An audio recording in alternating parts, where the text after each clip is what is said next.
to go live, you'll probably be able to tell. Awesome. I see it. Yes. Awesome. So first of all, guys, if you see my hair, you're used to seeing it a different way. I am going through my journey of my transplant. Hopefully you guys are watching. It's funny, guys. I've had probably 100 DMs about it. So definitely a different thing that I'm sharing about. So I am so lucky that Chris Smith is here today, as well as Jason. Chris Smith, honestly, I've told you this so many times, Chris, you have changed my life. Thank you. And no BS, you have changed my life.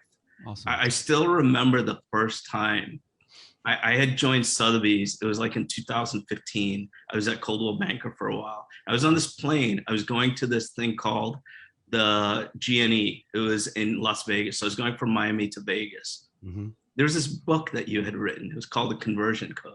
Mm-hmm. And I was so excited about all these ideas I was going to get at this conference. Mm-hmm. You know, it was a long flight. So I'm like, let me just start reading a few sentences.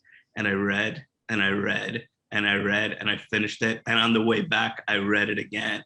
Awesome. And I got more out of that book than I got out of this conference with 2,000 people. So thanks so much for coming. Thanks, Jason, for joining us. And Chris, why don't you introduce yourself? There's so many accolades you have, but why don't you just say hi and whatever else you want. Well, I was just hoping you were going to keep going. I'm okay if you want to just keep going. You're doing a better job of introducing me than I can introduce myself. But yeah, the book, The Conversion Code, you know, you guys say I changed your life. That book changed my life, quite frankly.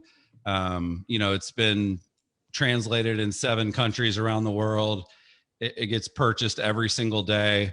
It's, you know, brought me in a ton of money in speaking opportunities and things of that nature.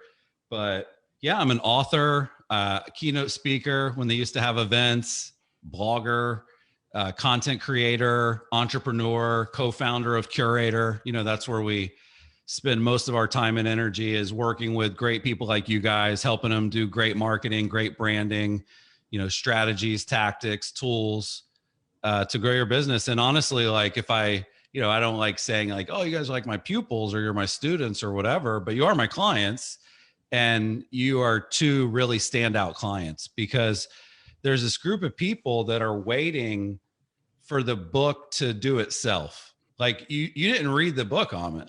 You read the book and then you did what you read, right?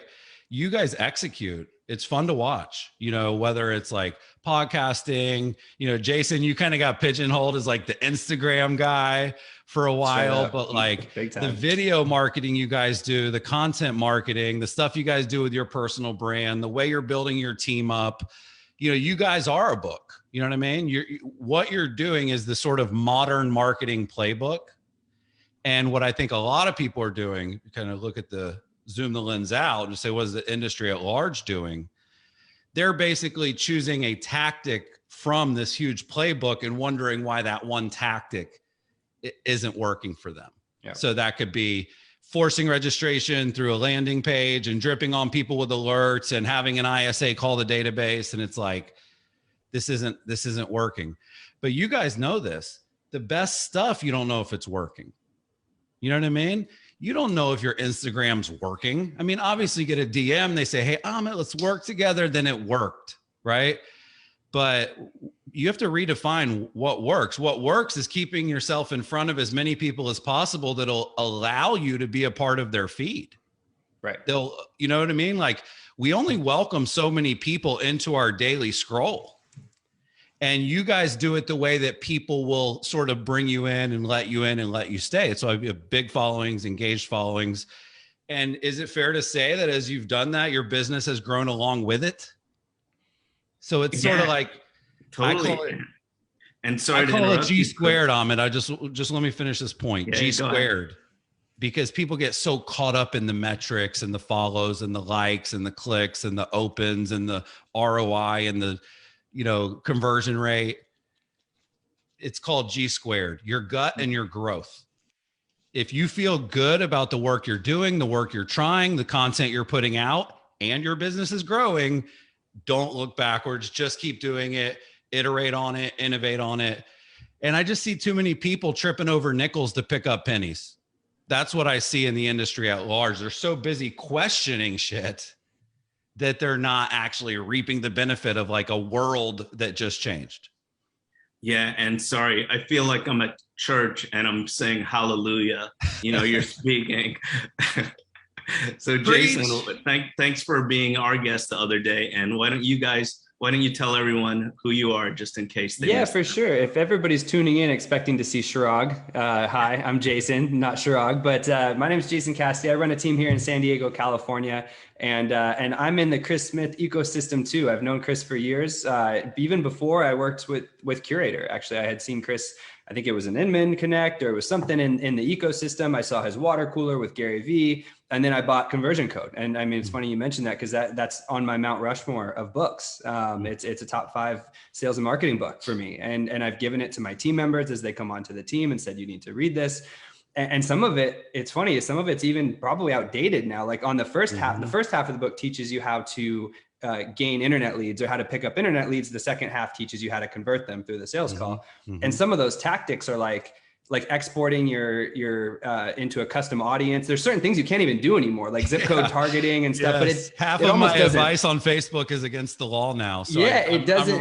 I'm redoing the book. But it's funny because like so Gary Vee's Crush It is also on my book, but that book is completely outdated. It talks about Tumblr and all these other things that like aren't even there anymore. But the core like macro, what's behind it is what really matters and what you take away from it. What you just said is. There's a plane going overhead, so if I get feedback, I apologize. What you just said is absolutely right, that even I've gotten pigeonholed as the Instagram guy, but theoretically, what I feel, my thesis is that I could probably take that to anywhere else too. It's not just the hashtags of the Instagram, which is working right now because Instagram's really big. It's the neighborhood updates, behind the scenes, it's the stuff that we're putting out, the content that we're putting out, and that translates across all the distribution channels. So anyways, Chris, you've imparted into me throughout the years, and now I'm 3.5 years I've been a Curaytor client, and I'm stoked about it. And yeah, so now we work together on a more close level. But so anyways, thanks for the intro, Amit, and I'm glad to co-host this with you. The AMA last week or 2 weeks ago was really fun with Chirag, and now I'm on this side, so I get to ask some questions. Awesome. So today, just so you guys that are listening, and I know a lot of you guys listen to this after, but we're going to ask Chris a series of questions. And before we get into that, the biggest thing that Chris did, and I know this is Chris's day because he's changed our lives, is I had a job that I didn't like, and then I loved my job. I remember I was on this cruise with my wife. We were in Europe on a cruise that it would be like everyone's dream cruise. It was for 10 days. And I love my wife. I love spending time with my wife. But after 3 days, I missed working. And that's what Chris will do. So the first question I'm going to ask, it's by Charles Cherney, another Compass agent and Curaytor client. Charles is very analytical, Harvard educated and stuff like that. He read me this quote. I'm going to read it to you, Chris, and tell me your thoughts on that, please. Sure. If you could publish every day for a year, you'll never have to worry about money problems again. So he wanted to know, like with all these different platforms, should you go all in on one or just go on more than one? Yeah, that's a great question. And I hope your wife doesn't hate me. I feel like I feel bad about that, but I think it's sort of, when you can be as excited about your work as you are about your excursions and your family vacations, that really is where you want to be. Is your point. I've actually had other people say that, Amit, where it was like, until the sort of like tech, marketing, digital, social media layer folded into the real estate business, they weren't having that much fun. It was kind of same stuff, different day. So it's interesting feedback. So the question is, should you publish in the same place every day? I remember there were all these, you guys might remember this, there were like Facebook pages, like 365 things to do in Austin was one of the big ones. 365 things to do in Nashville. There's a guy named Dale Chumley who's out he's in Washington. And he did a blog. He was like kind of the first person to try this, like a video a day, every day for a year. And it definitely grew his brand and helped him blow up his business and all the things that Charles is asking about. It's tricky. Uh, if I were to say, should I go all in on one platform? The answer would be no. Because like you mentioned this earlier, Jason, if you're building and creating really great stuff, it's going to work well in all different places. You know, I have a reel on Instagram that got 5,000 views that got 130,000 views on TikTok. But maybe, the advice of the past would be not to cross post. I get it. You know what I mean? And I try to do things a little bit differently. The only way that I would go all in on sort of one important place every day would be if most of my clients were in that place. So if I literally work with nothing but like CEOs and business executives, if that's my clientele, then I might go all in on LinkedIn for real. I might, you know what I mean? If it's a video, upload it there. Like I'm not cross posting. I'm just going all in on LinkedIn. If, as an example, all of your clients and past clients and prospective clients are using Facebook, maybe you go all in there. But I think we're sort of past that era. What I would think about going all in on is the kind of content that you want to create. Are you a great writer? Are you great on video? Are you a great with opinion? Or are you great with sort of the news, right? Are you great by being funny, or are you great by being transparent, right? I would focus so much more on sort of what is it that I'm building that I'm really good at building, So for me, like longer form videos, longer form written content, that's kind of the kick I'm on now. And I'm putting so much time into it, Amit. I'm putting so much freaking work into it, research into it, learning it, creating it, getting it post-produced. I can't just put that in one email and be done with it. I owe it to myself to get that out there as far and wide as I can. Now, obviously, we start with something longer.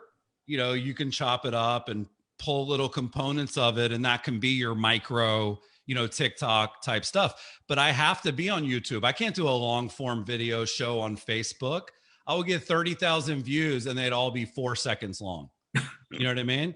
So I think a little bit about that, but I think it's really like Charles, I believe, loves doing videos, loves writing, So I would be more focused on, if you publish great content every single day, it's going to help. I personally can't keep up with that pace, though, just to be really transparent. I'm a creator. I've been creating for 12 years online. I personally cannot put out a new original thing that I create every single day because I just don't have that many great ideas. So I would rather maybe put out a weekly 10 out of 10, than try to figure out a daily 6 or 7 out of 10. Because when something's great, you guys know this, you've done a lot of videos. I guess the one that got the most views is the best one. You know what I mean? That's what it comes down to. So I would answer Charles' question by be consistent, but I wouldn't obsess about every single day. But I would obsess about consistency and quality. And then I would obsess about sort of like, what am I really good at? I'm really good at teaching sales and marketing, which is typically kind of a boring thing to learn, in an excited, energetic way. That's my thing. I mean, maybe in the future I'll change it, but probably not. You know what I mean? So like dial in on like, what do you want to be known as an expert at? Right. And then do that a lot and do it well. Cool. Jason, what do you got for us? I mean, that's so solid, right? I mean, it's we say in the office that price is only an issue in the absence of value when you're talking about real estate, but then you can say that for content too. Content production is only an issue in the absence of value. So you'll sit through Gladiator for 2 hours, right? Because it's your favorite movie, or I will. I'll sit, but I won't sit through a 30-second commercial because it's not providing me any value. There's no educational content. It's not funny.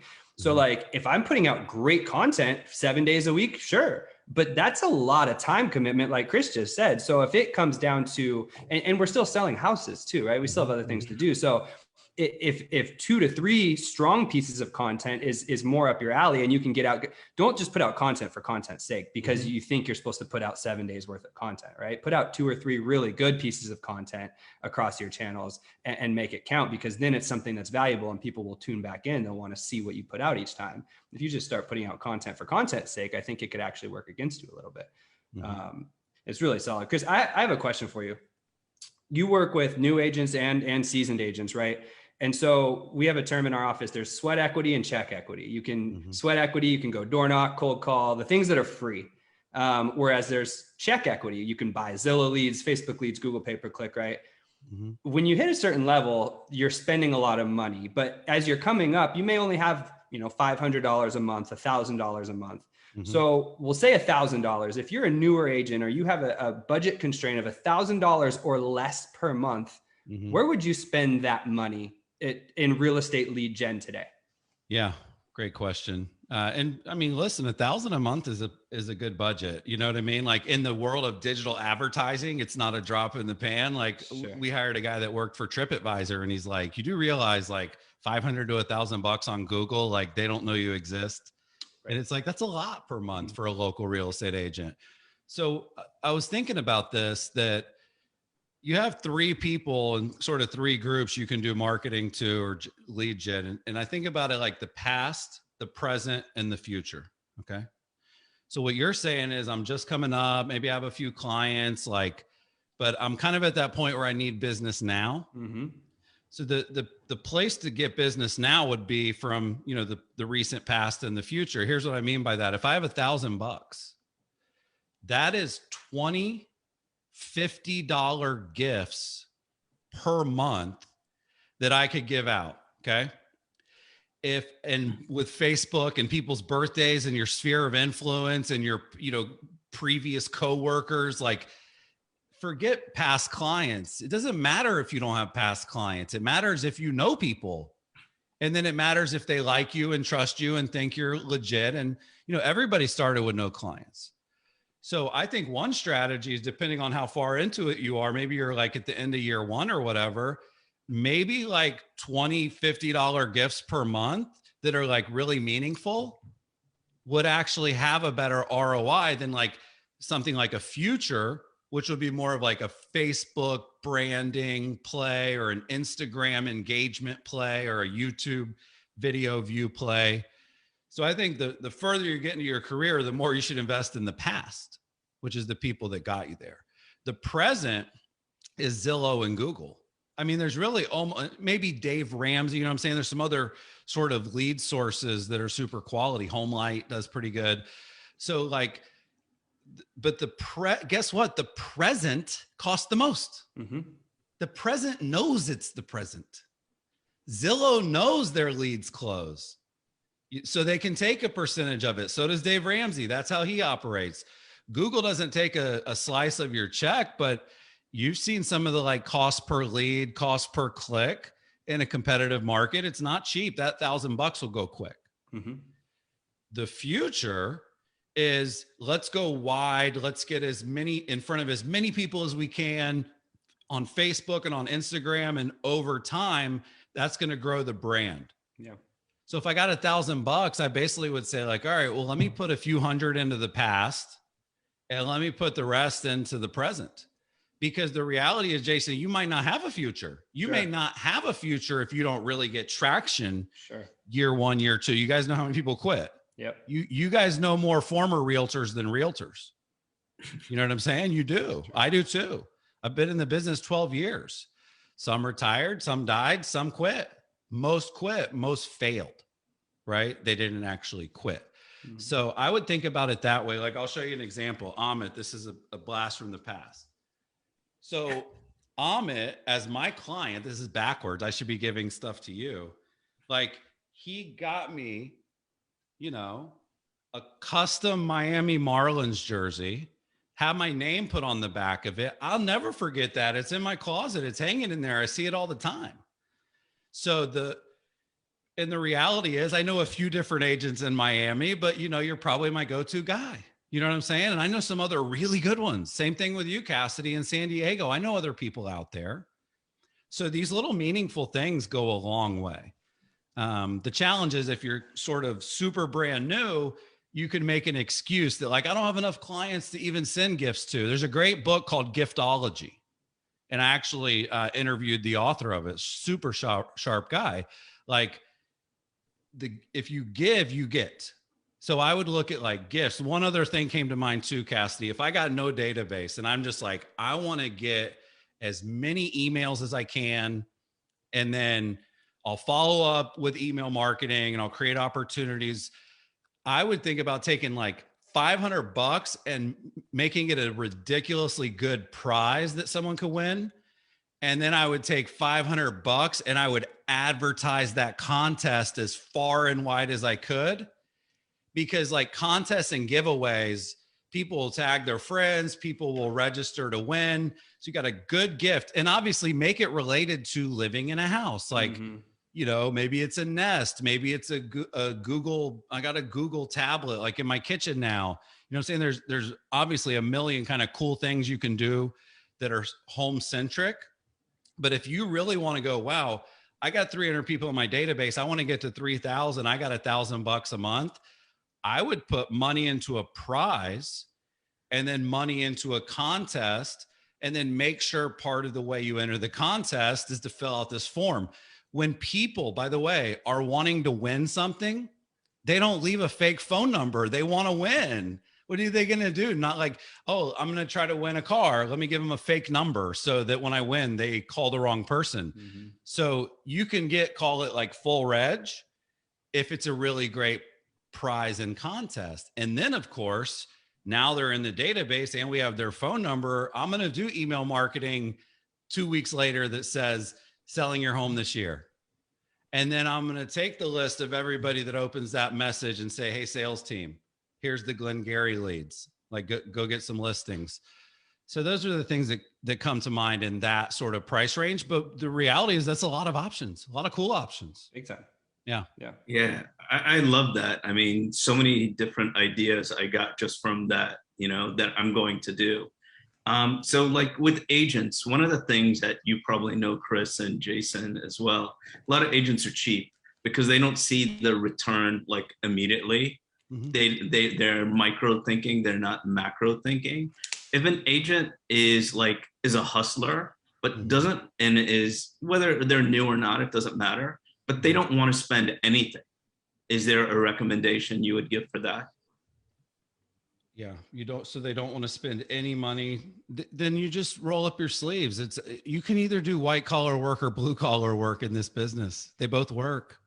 So roll up your sleeves, knock on the doors, you know what I mean? Go after the FSBOs, go after the expireds, work the open houses for other people, be on a team, you know, where the agent is sending leads your way that they're paying for, you know what I mean? Do the floor duty on the Saturday where occasionally somebody still walks in the office because it's in a good location. I think you can get by without spending money. It's just not the kind of work I personally would want to do for very long. I'll do it.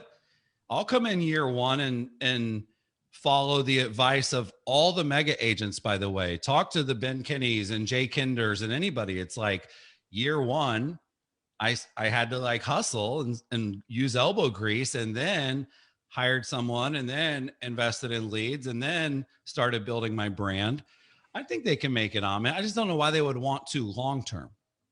You know what I mean? Now, listen, if your perfect life, and this is fine if it is, if your perfect life is walking around 5 different neighborhoods 1 day per week and knocking on doors, having conversations with people that answer, and you're able to get listings that way, and in your mind, you're like, I get paid to walk the neighborhood. Like, this is Mecca, do it. I've been in sales a long time, so I know the grind of the smile and dial, 100 dial a day lifestyle. It's not for everyone. What happens, Amit, is you start doing the little blue collar stuff and the elbow grease stuff, and it starts working, and you start making some bank. And then you're like, man, I don't want to be on the phone all day calling leads that hang up on me or don't answer. Like, so I can't imagine not wanting to level up, but absolutely, you know, that can be level one. Yeah, totally makes sense. Jason, what's your next question? Yeah, I mean, you're kind of, and it goes into it. There's sales and marketing, right? And then there's branding, and then there's a lot of the things that you're doing to attract business instead of chase business. That's literally like a motto at Curaytor is we attract, we don't chase, right? And that's everything we do on a macro level is to attract business to us, so that when people are ready to buy a home, they think to call us instead of going to Zillow or going to Google or whatever. But at the same time, kind of clouds in the dirt, you still have to know how to door knock, and you still have to know how to like have a sales call and open a lockbox, right? You still have to know how to do that type of stuff. So getting some of that experience is good. But we, the three of us at least, we all have the theory of high performers, because you work with high performers, and sometimes that can be a long-winded answer about waking up early, yada yada yada. But what are one or two traits of the best branders out there, the people that have established their names as a brand, almost more so than even the brokerage that they work for? What are one or two traits of those people? What are they doing? Yeah, well, they're driven by gratitude and attention. So they care about their legacy as much as they care about their currency, in kind of a Gary V kind of terminology. So, and that's always been me. Like, I definitely am way more driven by sort of my impact than my income. But nicely, they're directly proportionate, right? So I think that what I'm trying to say, Jason, is that if you truly don't care about like putting yourself out there, and, you know, if you don't enjoy that, it will never work. You can't force yourself to sort of all of a sudden become a freaking influencer. You know what I'm saying? You got to love it. You got to like looking at how many followers you got. Like I post, I go back. I mean, 12 years in, I go back 10 minutes after I post, how many likes so far? You know what I mean? Who commented, right? How many story views did I get? I'm checking it all the time. How many people watch my video? What percentage? Like I care about those metrics. The way Jimmy frames this, I think, is really the best way to think about it. You should always be building your business, and you should always be building your brand. And ironically, the value of building your brand over time is actually usually much larger than the value of building your business. So I'll give you an example in our world. Curaytor is worth a lot of money. A big part of it is because we're an acqui-hire. If a company acquires Curaytor, they get our team. They get Jimmy, they get me, they get our followers, they get our email list, they get our YouTube channel. You see what I'm saying? They're getting influence. They're getting a brand people know about, people love. That is insanely valuable. So like normally, let's say you're in Silicon Valley and it's like, hey, we'll give you 4X revenue, right? That brand could actually get it to 5X revenue. Like one extra X of revenue in a deal like that is worth 8-9 figures potentially for a company that's kicking ass. So yeah, I guess I would just say like, you have to like doing it. So, and it doesn't have to always be like on camera or on a podcast. I love it when I get my results from my emails that I send. I told Jimmy the other day, I'm like, dude, we got 10,000 people opening our emails every Tuesday and Thursday. Like that's our most engaged audience on the internet. And no one sees that but us. They don't see the replies. They don't see the biz dev opportunities that come back in from putting that out, right? I see the direct line, putting out great content, being consistent, being a thought leader, inbound opportunities for my business. A direct correlation. It just doesn't always happen in public. You know, it's funny, Chris, as you say this, I still remember I was at a conference, a Curaytor Excellence conference. It was the last day you were speaking. And as agents, and not even just agents, a lot of times we're trying to figure out our why, right? Why are we doing this? I could never, ever figure it out. And then when you shared your why, it was like I understood, and I was like, that's what I want. You were talking about like sometimes at night you'll get a little thank you from someone from something that you said. Not that you're looking for that pat on the back, but that you made an impact on someone's life. And I still remember that exact moment you said it, and it's pretty powerful. So one of the things about marketing is there's so many different opinions, and there's so many things that are said that are incorrect, right? And so an agent that I know, this guy Blair Ballin, he's from Phoenix. He asked me about YouTube. He heard some comments about like when you do a YouTube video, like evergreen, like just organic stuff for like a neighborhood or stuff, that if you promote it, if you if you put money on it, it would do worse organically. Do you know how that works? Yeah, I think that my first response to this is always like, prove it. You know what I mean? Like, your buddy Susie that read a Reddit board thread is not the source of truth when it comes to YouTube analytics. But my first response is very simple. Who cares if it does? If I'm advertising it and that's getting it in front of all the people that I want to get it in front of, and they're watching it, why do I care if it was paid or organic? So the reality is this: you're going to do some YouTube videos that have a long tail, meaning for years to come, people watch them. It's pretty rare though, because you got to hit on a really popular keyword or phrase, and you've got to have like the best video about that. So it's not that easy. If it's Miami real estate, that's not easy, right? So I just think about like when you are going to get, the reality is too, you guys know this, most of your views are going to come the first week that you put it out. Kind of like Instagram, you get about a day. YouTube, you get about a week, and then the dust kind of settles, and then it kind of dies a slow death. Maybe a couple people view it here or there. I don't see any reason that you shouldn't be advertising your best content if it 10x, 20x is the reach. You can get a really low cost per view. The reality is, I don't know exactly in the algorithm if that messes with it. I don't want to give the wrong answer. I just also don't care. If you think about it on the macro of how the algorithms on all these social platforms work, if you have more views of something and it's not getting comments and shares, it's going to look, they may start to penalize it or something like that. Right. Yeah. But again, it goes to who cares, especially on YouTube. I have, if I get 300 views organically and that goes to 250 because but instead I promoted it and got 20,000, that's a win, right? Yeah. Like, what are we worried about here? Getting 50 less views or 100 less views organically, but I have the content and I can promote it and get that in front of 20,000 plus eyes at 2 cents a view or 3 cents a view. That's all day long. Yeah. The way I'm looking at it is get the video out there and get the organic juice on it. And then just go look at how it performed compared to Parr. And if you've got a video that has like an 80% retention rate, then it's probably worth advertising. And if a few less people find it organically, but like you said, way more people find it through the paid ad, that's fine. I will say, yeah, like if you have 30,000 views on an ad you bought and there's not a lot of likes or comments, like, yeah, that's somewhat of a reflection, but it's an ad. So people don't really look at an ad and say, how many people like this ad? Like I try to get this through to people. Them watching it is the win. They watch it, they hear it, you won. That's how video ads work.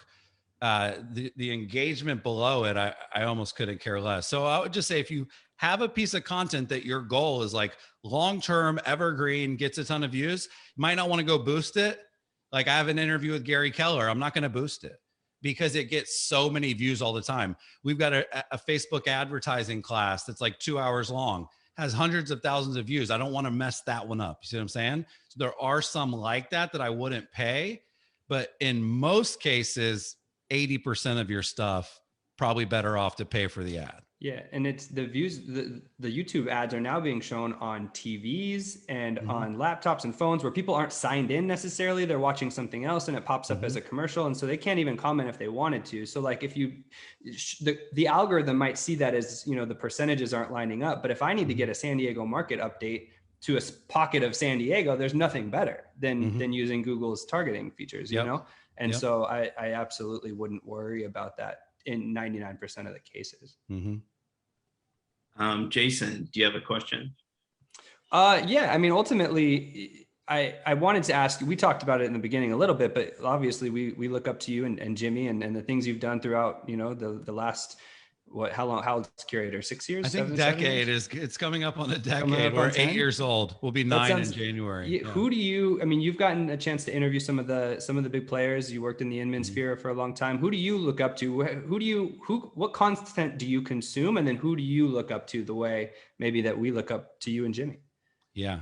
Great great question. I'm definitely like pretty picky with where I'll take advice. And I always, the goal I think is to get advice from the people that are ahead of you, if that's where you're looking to go.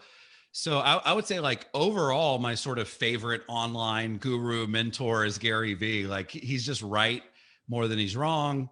He truly cares, consistent, quality, expert. Like he checks all the boxes. And by the way, it has allowed him to build a massive business on the back end of it. So I'm a big fan of his stuff for sure. My favorite podcast is How I Built This with Guy Raz. It's an NPR podcast.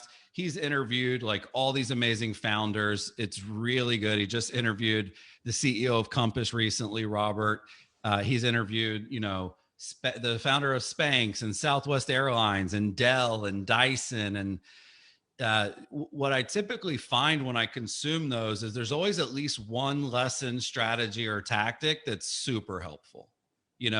So like when I was listening to Robert recently, it was like, they pivoted and they stripped away trying to like change the world for consumers, and they decided to try to change the world for real estate agents. And that's when everything clicked. I was listening to the guy that started Instagram recently. Another podcast I love is called Masters of Scale. It's great. The guy that does that one is the founder of LinkedIn, one of the co-founders of PayPal. His name's Reid Hoffman. Like he's brilliant. So I'm listening to him interview the Instagram guy. And what a lot of people don't know is Instagram was called Bourbon. Okay. Bourbon had 3 features. It would allow you to basically like check in at a bar, at a restaurant. It would allow you to sort of set up reservations and sort of like a meetup, right? So it's like, I can check in, I can sort of like RSVP to meet up with my friends. And then while I'm there, I can take pictures and upload those too. And they literally were like, we're going to go out of business. We have to pick one of these 3 things. Let's pick the one people are, using and enjoying the most. And they cut the other 2/3 of the app, and they changed the name because now it was just pictures.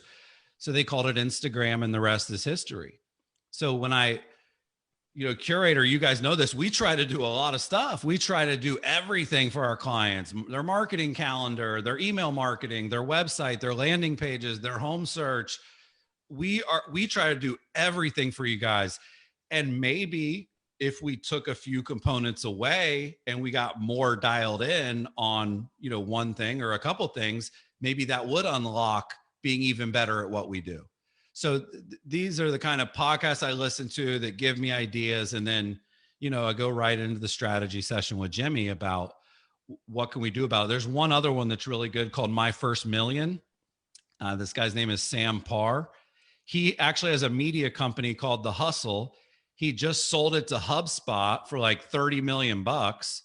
And they do some great interviews. Him and his co-host, I forgot his co-host name, but My First Million, Masters of Scale, How I Built This. The people you'll learn from on those are ahead of you. No matter who you are listening, unless Robert's listening, they're probably ahead of where you're at. Yeah, I listened to those as well. They're amazing. And I was so happy when you mentioned them. Whenever I go on a long trip, 60, 70 miles, I put on How I Built This or one of the other ones, and the ride doesn't seem like it takes long. Yeah. So the last question I have before we ask you about you a little bit is Andrew Bayon, as we all know, super intelligent guy. Yeah. He asked me to ask you this. Outside of real estate, what tech is impressing you? What are you paying attention to? Yeah, I love Andrew. I give Andrew a loving nickname of Jimmy Jr. Because he reminds me so much of Jimmy, is just like how smart he is, and he's a student of the game, and he's putting himself out there. So props to Andrew. He does great stuff. I love following his stuff. You mentioned people that I actually read their stuff. Like he's sort of like the tech genius part of my feed of just sort of tactical tech for real estate marketing. So props to Andrew. There's 2 things that come to mind when you say what's next or what is sort of the coolest new tech or coming soon.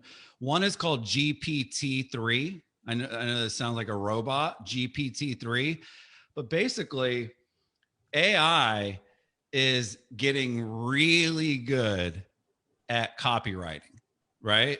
And we live in a world where a lot of people are really bad at copywriting. So GPT-3 is basically an AI that's being built by some of the smartest people in the world, where you basically just nudge it and say, Miami Heat 2021 season, go. And like 800 original words that are really good on that topic, like really, really good stuff. Like you could fool 99% of people if you send it over to them.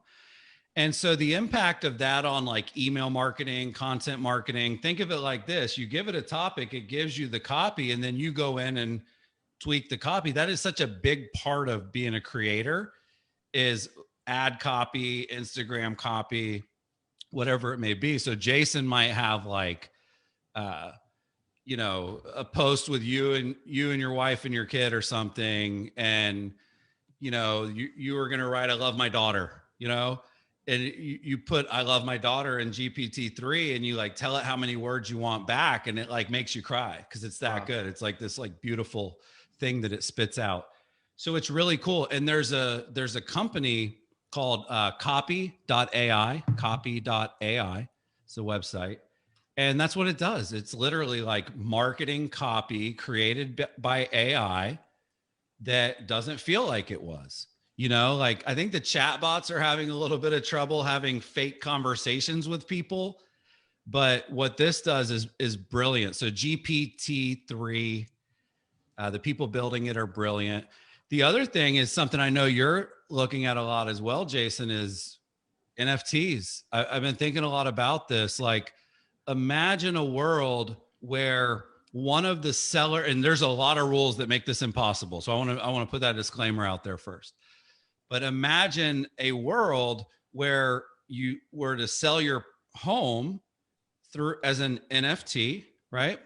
And let's just say that just means you're using blockchain to do the contract, which I think most people agree that's kind of the future of that technology, is at least agreements are safer and smarter on blockchain than they are, in a DocuSign or wherever they kind of sit today.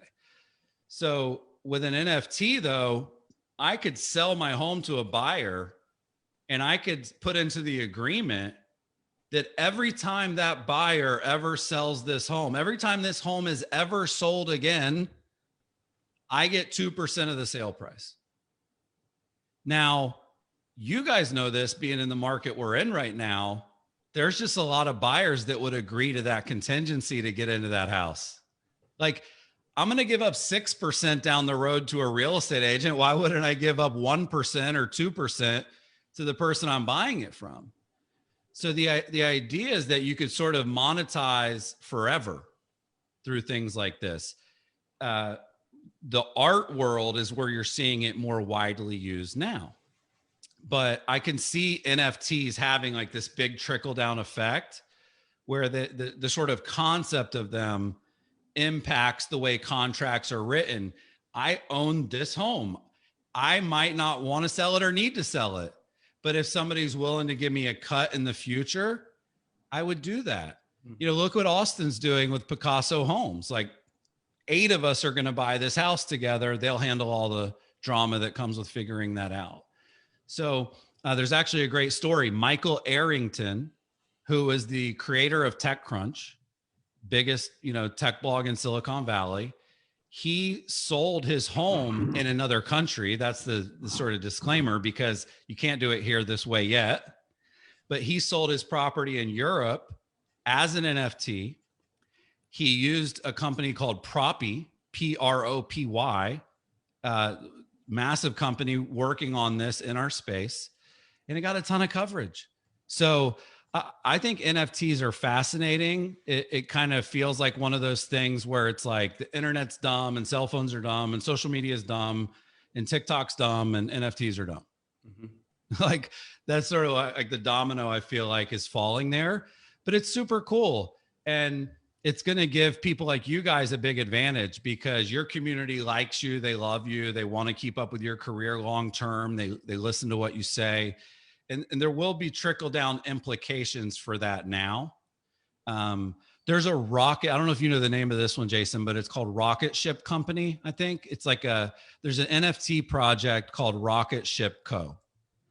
And there's basically like 3 pieces of a rocket and they all have different brands and logos on them. Right. So you can have like the Tiffany and Company front part, you know, the Nike middle part and like the Little Debbie tail end. Right.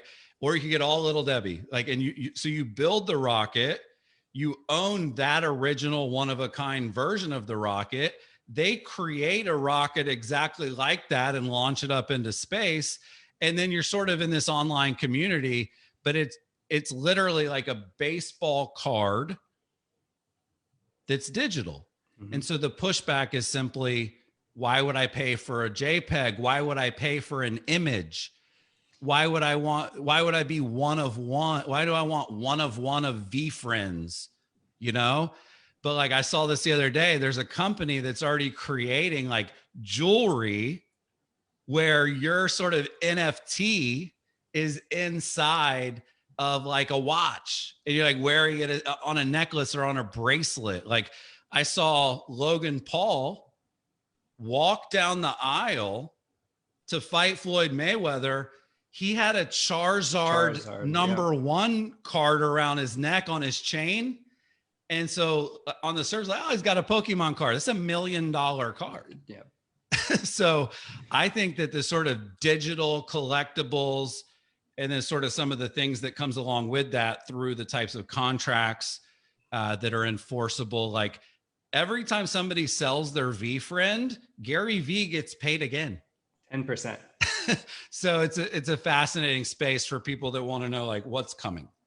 There's so much community behind it. And I think, so I bought a VeeFriend on release day, right? And I bought a core VeeFriend. It was for half an Ether coin, right? But I didn't buy it for the picture of the freaking Civet JPEG. I bought it because it was a 3-year ticket to his conference. Yeah. And so that was just the representation. But along with that, there's a Discord channel with thousands of members that are talking about the conference and other NFTs, right? And that's where I see the picture, the JPEG is not the thing. It's the community behind it. So, you know, something like Joe's Pizza Shop gets into NFTs, and any owner of an NFT for Joe's Pizza, maybe it's a picture of a pizza, gets 10% off every time they come in. But every time they sell that, they also get a cut of it. And then there's a Discord behind it of a community that talks about events that they're planning and stuff. There's more to it than just the JPEG, right? I don't know. It's all brand new, but I think there's how much is a half an Ether when you did that, if you don't mind sharing? $1,800. Yeah, that's and now, and again, I don't know. Now it's probably, we get offers on these things every day for about 25 grand. Yeah, exactly. You know? So it can go up like that. But back to the original purchase, you're looking at, okay, it's $1,800. That gets me 3 tickets to Gary V's event for 3 straight years. That's $600 per ticket. I would have paid $600 I a ticket. I guarantee the tickets would be $1,000 or more. You guys came to Miami, like it wasn't cheap. Yep. So I think it is fascinating. I literally I have a call. You guys mentioned the conversion code to start the call. I'm working with my publisher, Wiley, about, you know, an updated and revised edition for the reasons you mentioned, Jason. Like things change very quickly. And literally in my reminder, it says Wiley call, parenthesis, NFT, parenthesis. Because like all I want to talk to my publisher about is like, how do we do it as an NFT? How do we become the case study for doing it the right way? If I go back to the original conversion code, 100,000, 200,000 copies sold. But there's no long tail on the community component. Right. Yeah, some of them follow you on social and this and that, but like, if when I got the rights to the Russian edition, you owned an NFT of the conversion code and now that NFT is more valuable, like you would have been like high-fiving me on the day that I got that deal. So I think there's a lot of cool stuff that's going to happen. Hopefully I'll be one of those cool things. I think a real estate company would be brilliant to get involved. You know what I mean? Where it's like you build this little house. Correct. But then you're choosing from like the Compass lawn sign or something, you know what I mean? Like one of the components of the house is the brand. I think that's an interesting idea too, but I'm no expert. I'm in the learning phase on that technology. Same. Yeah, Chris, I'm so grateful. Even Jason, I'm so grateful for you guys being here today. I feel a lot smarter than about an hour ago. And time flies, Chris, man. I miss this stuff. I'll come on anytime. Hopefully the audience enjoyed the conversation too. Thank you. I'm sure they did. Is there anything that you want to share with us? I mean, I'd love people to connect with me on Instagram. I'd love people to, you mentioned Charles Cherney, and both of you guys, you know, there are a lot of Compass Curaytor customers, which I think is really interesting. I actually wrote this out. I should share it with you guys, like why there's so much synergy. It's things like Compass loves listings. Curaytor helps people with listings. Compass agents care about brand. Curaytor helps people with their brand. Compass has a public prominent founder and CEO. Ditto Curaytor. Like there's a lot of synergy between the brands. So anybody that's with Compass that has questions about, you know, Curaytor or how we help people, like, why are you guys using Curaytor or their CRM versus this CRM? Like, I know there's a lot of questions that come up about that stuff, but I'd love to chat with anyone. I've found that Compass agents, for the most part, are sharp, sophisticated, successful. And that's sort of the kind of people we mostly work with, you know, people that are on the rise, like Jason, maybe help them rise faster. 100%. Thank you. Anything you got, Jason, before we end the live stream? No, that was it. Follow Chris. If you don't already, go on Instagram right now, Chris Smith with an underscore between his name. Because if you just type Chris Smith, you'll get a lot of results. So Chris Smith, he's got a cool like purplish red background in there speaking on stage. He's a fantastic follow, one of the best on Instagram. Thanks, Jason. Yeah, and make sure to save his stuff. I have so many saves. I have a Chris file where I like, you tell me what to do and I'm like, oh yeah, I should save this. And I save it and save it. So thanks guys for watching us. And we will talk to you next week.